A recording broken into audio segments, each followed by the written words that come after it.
You're listening to the Luminate series on the Forward Faster podcast, providing bite-sized insights for entrepreneurs in the optics, photonics, and imaging sector. Hi, everyone. I'm Holly Barrett. I'm the marketing director at NextCore. Thank you so much for joining us on Forward Faster. Today, I'm excited to have Matt Sydor of Sydor Optics, a manufacturing facility here in Rochester, New York, and quite an expert manufacturer. And thank you. In terms of reputation and size and application. So let's turn it over to Matt. And Matt, you're from a family-run business, and it's been around since the early 60s. You studied optics, and you went out of the area, and you up in Boston. You went off to Colorado for a little while. What made you come back? Thanks for the introduction. You're making me blush with all those nice things you said about Sydor Optics. What made me come back to Rochester was deciding I wanted to have a career in optics. I think that Rochester was the best place for it. It gave the most exposure to to worldwide companies. If there is a company that is looking to have something made or something designed, they come to Rochester first. So I think the fact that, once I decided after school that I wanted a career in optics, I'm not going to lie, I went to the University of Arizona, and Tucson had really great weather. You can also make a career in optics in Tucson, Arizona, but Rochester just seemed like the Mecca, stateside. It seemed like the Mecca. And I think there's close to 80 optics companies here in Rochester. So again, the infrastructure and the support was greater than any place I've worked in the States for optics. Yeah, who needs the sunshine, right?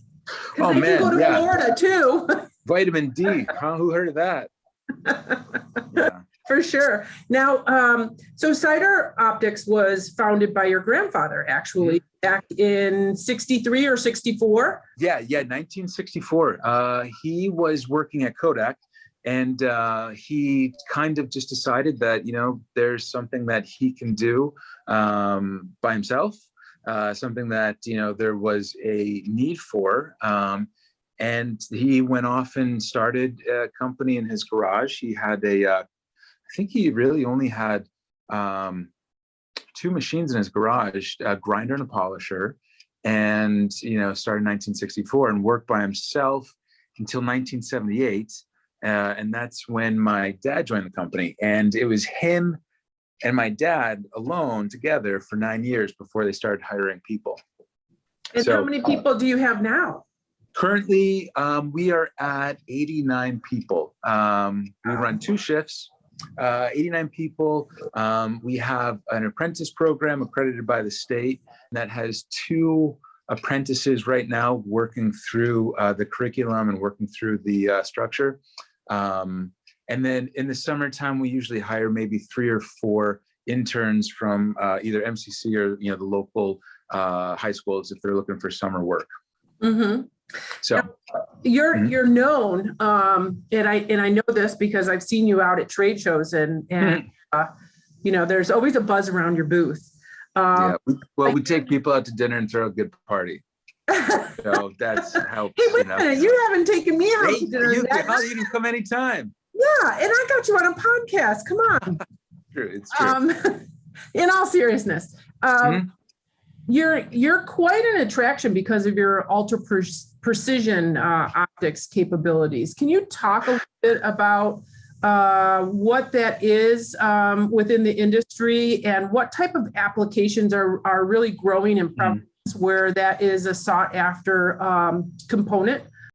Back in the early 90s, our niche, we decided to focus on just flat optics, parallel optics, windows, mirrors, wafers. So since the early 90s, we've kind of redefined that niche, or I guess, kind of created our own niche of high precision flat optics. One of our biggest customers is a prime contractor, not direct to the Department of Defense, but they are, quite strict on what we supply them and, how we handle their optics, paperwork and, specifications. And, it's been a customer for a while, but still, it seems like they're always evolving, into getting more difficult because they need to keep up in their marketplace too. And they need to be a differentiator versus the other customers that they have or competitors that they have.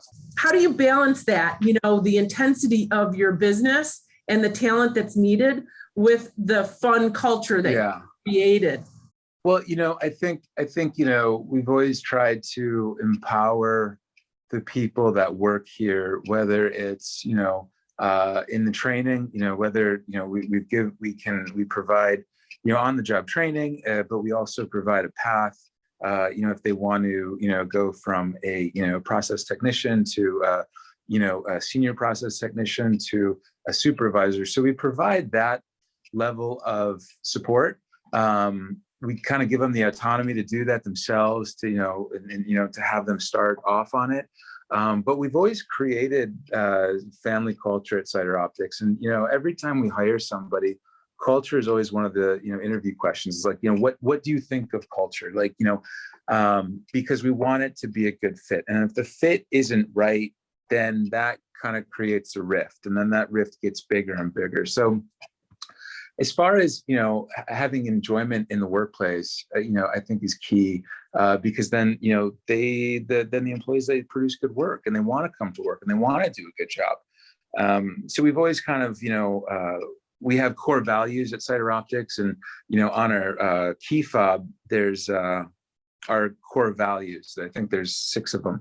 And, happiness is one of them, and have to laugh is one of them. And it sounds real cheesy, but, if everybody believes it from the top down, and supports it, then, people kind of absorb it and make it their own. So that's helpful, but by all means, though, there's not a lot of room for error when, something, with such tight tolerances on manufacturing parts, there's not too much room for error. So the risks are high, but hopefully with, more training that we provide and, the policies we put in place, those mistakes happen less, and they do, which is good. It's the evolution of a manufacturing company.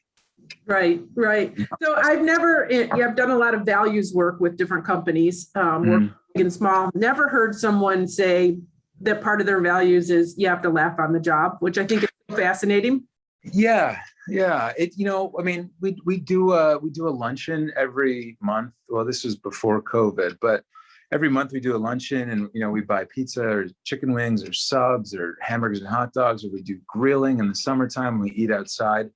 So I think it all kind of helps the culture and the atmosphere in the shop. It's good. It's fun. There's some companies that don't do it and, focus strictly on, work. But, maybe their employee engagement isn't as high as ours, so we find value in, at the healthy and happy workplace. Yeah. And so, like, out of those values, so, growing up in a family business, some people would say it's easy, but other people would say that it's perhaps harder because you have to prove yourself within the organization. So, what is it about Sydor that energizes you on a daily basis? Is it one of those values, or is it something within your career path that you really stuck to, that's opened up this world of opportunity and working with organizations to develop these custom materials? Yeah, it's definitely harder. And, as you get older and you kind of, advance yourself within the company, there's a lot more things, there's a lot more responsibility that you have to take on. I deal with a lot of, some of our best customers, so I have a lot of outward facing experiences, yet I'm also involved on the day-to-day operations. I'm also involved on, the financing and the strategic side of things. So yeah, time management is really hard. That's probably one of the toughest parts. My brother also works in the business. He is a sales engineer up at Sydor Optics. And so he's more on the manufacturing end, I'm more on the sales end. But yeah, we're constantly juggling, customer stuff versus family business stuff. And it's fun. It's always a challenge, but it's always fun to talk about the future and see what else there is. But you kind of, we have these, sessions and these meetings and these, senior management meetings that we're a part of. And, we always try to talk about growth and talk about, what's the next thing. So, and you constantly think about it, right? You don't just go home at, 5 o'clock and just kind of zone out. You think about it. You think about it on the weekends, you think about it on vacation. And, some people, I know some people that check out and that's fine. They're 9 to 5. That's totally fine. But, as an owner, you can't do that. And yeah, some of your best ideas come to you over a good cold beer, perhaps. Yes. Or a conversation with a friend after a couple of cold beers. So it's fun though. I do enjoy the growth and the strategic part of being a family business. Yeah. So you've seen, you've been in Rochester for a long time. You've seen, what are you most proud of in the region as it relates to optics? I definitely have to plug the city of Rochester. Since I moved back 10 years ago, I think there's been this constant progression of the city of Rochester from arts and culture and music and food. And I have really enjoyed living in Rochester. My partner, Katie, came from New York City, and she thought, and she was an artist, and she thought that Rochester was going to be kind of, lame, but it's been anything but. It's been, it's such a friendly place, and a collaborative place. So I do like the city of Rochester and Monroe County. But as far as optics in Rochester, I think it's just the support. I mean, there's times where you can go to a restaurant or a bar and you say optics, and not every time, but I would say almost half of the time you start talking to people, there's either someone that they know or a family member that is in that, is in this industry. I guess the backbone, I guess that's support, right? Mm-hmm. Yeah. So, I kind of like that, as far as Rochester goes. And it seems like Rochester's on the cutting edge of a lot of high tech that's coming into our area, which maybe isn't directly related to optics, but it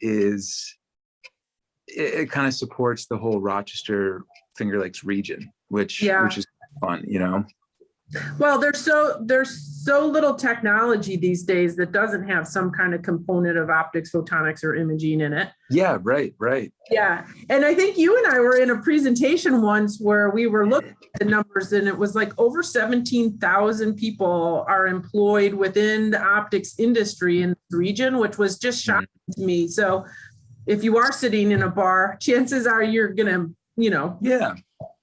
touch base with one of them. Right. And then it's fun. And Rochester's, it's a small city, and it feels small. And within the optics community, it's even smaller, which is fun. It's not, you're not just you're not just like a cog, right? You're important. If you're in optics in Rochester, you're doing some pretty major stuff. You might be at the ground level or, the component level like we are.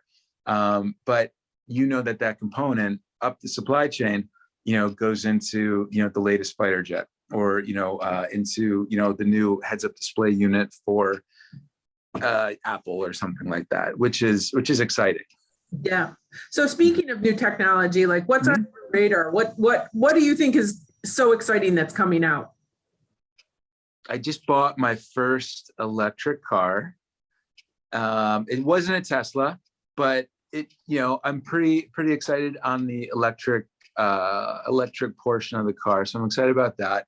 And I think, going from the electric car to the autonomous vehicle is maybe the next step in my future, at least. And, the only way that the autonomous vehicle is going to happen is going to happen with, optics. It's going to happen with vision systems that, are all around the car. You mentioned a little while ago, thinking about the future of Sydor and what will it hold, and where are you headed? We want to stay a flat optics provider, but we have been expanding in the last couple of years into different materials. So polishing, let's say sapphire, for example, or polishing Alon and Spinel, polishing chalcogenide, really different materials that, weren't really around, 20 years ago, 30 years ago, but, you're still making flat optics, but you're just expanding what you can offer. So when you expand on what you can offer, you can go into new markets. You can go into, get new customers. So that's how we're expanding. That's kind of what the focus is on, is, getting those new markets and hopefully growing. So I have one final question for you, or maybe two. Sure. Okay. So what advice would you give people who are thinking about optics as a career? What would you tell them to get them energized or continue a path in this area? I think take advantage of everything that Rochester has to offer. I think, if you're going to high school, and you're interested in physics, or you're interested in, sciences or technology, check out an optics program in high school. If you have done a BOCES, or if you've done that and want to go on to continue your education, the MCC program is a great way to get involved. I don't think there's any optics company within Rochester or within, Monroe County that would not help a student. So I think really knowing where and when to ask for help can go a long way in your career. Starting out in optics, there's just so many resources, between Luminate, between, the Rochester Regional Photonics Cluster,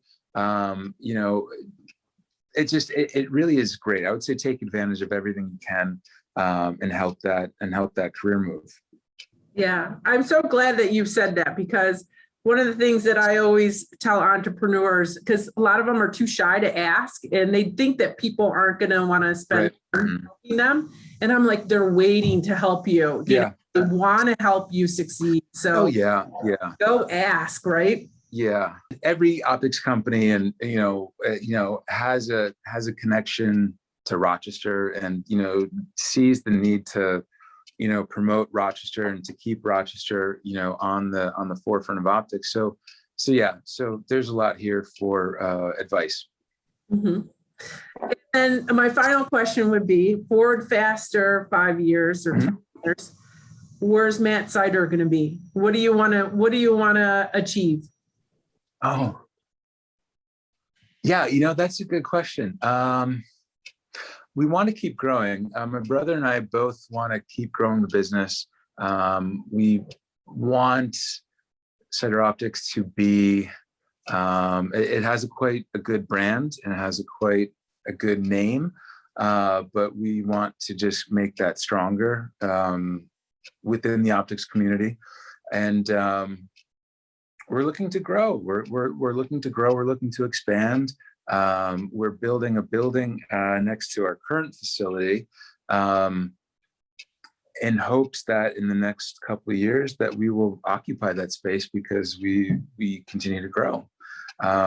So that's, I guess that's the 5-year plan. But my brother and I would probably taking an executive role in Sydor Optics, and focusing on the strategic portion of it and the outward facing portion of it, with aligning with certain customers. Yeah. And letting your dad land some more of those fish that you see behind you on his retirement. Yeah. He just on a good vacation. Yes, that's his passion. That's his second passion. His first passion is Sydor Optics. Second passion is family. Third passion, fishing. Mm-hmm. Yeah. It's good to have more than one, isn't it? Yeah, right. Yeah. So. Well, thank you so much for joining us today. And if you want no problem.